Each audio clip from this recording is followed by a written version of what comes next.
बापा पजू भाऊ हा. तुझ्या घरामध्ये पाणी धसला ना का नालीतला? हो पुरा गावभर माहित आहे म्हणून मी तुला विचारायला आलो.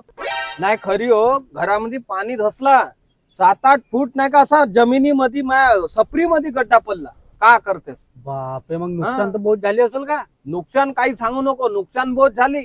पण मी नाही का सरकारच्या वरिष्ठ अधिकाऱ्याला फोन केलं होतो इन्शुरन्स वाल्या. हो हो हो. तर ते सरकारी इन्शुरन्स वाला अधिकारी माझ्या घरी आला 5 वाजे सकाळच्या. बापरे. अरे त्यांनाच बया पुरा पंचनामा केलं, पुरा माई फोटो गिटू घेतलं हा. अन मग नाही का पासपोर्टनं आधार कार्ड मागलं.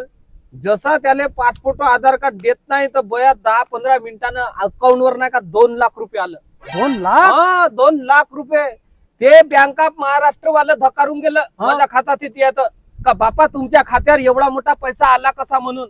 अरे ते मला म्हणते एवढा मोठा पैसा आम्ही आपल्या अकाउंटवर ठेवू नाही शकू, हा? कारण आम्ही कधी एवढा अमाऊंट पाहिला नाही. हा? आमच्या पाला 2,000-3,000 असा व्यवहार करणारी बँक. हो. आता ते माझ्या घराला तो पैसा आणून देत होतं. हा. आता आणून दिला लाखणीच्या पुलावर मनमानी पाणी. बापरे. गाव बदा पाणी हो पडलं हो तर हो. पूर. इकडं पूर आला तर पोहऱ्याला गेलं ते. त्या पुलावर मनमानी पाणी. हो. अरे बया चालण्याचा पुरा मार्ग बंद. हो. मग आता ते धकारलं का एवढा पैसा ठेवून कसा. तर मग ते नाही का पुरा पैसा 2 लाख रुपये धरून अजून आपल्या बँकेत गेलं. आणि आता पाय माझ्या खात्यावर ते बरोबर 2 लाख रुपये ठेवला त्याने व्यवस्थित. पुरच आहे तर येतील कोठून मग ते. म्हणजे त्या गड्ड्याचे 2 लाख रुपये दिला? बापा पुराणा कोणती नुकसान झाली का त्याचा अमाऊंट मोठा राहते. हो सांगतो. म्हणजे घराचा इन्शुरन्स राहते का? हा का बया का काय रे, साध्या फटफटी घेशील तरी त्याचा इन्शुरन्स राहते. हो. एवढ्या मोठ्या लाखोच्या घराचा का त्या इन्शुरन्स नाही राहील का?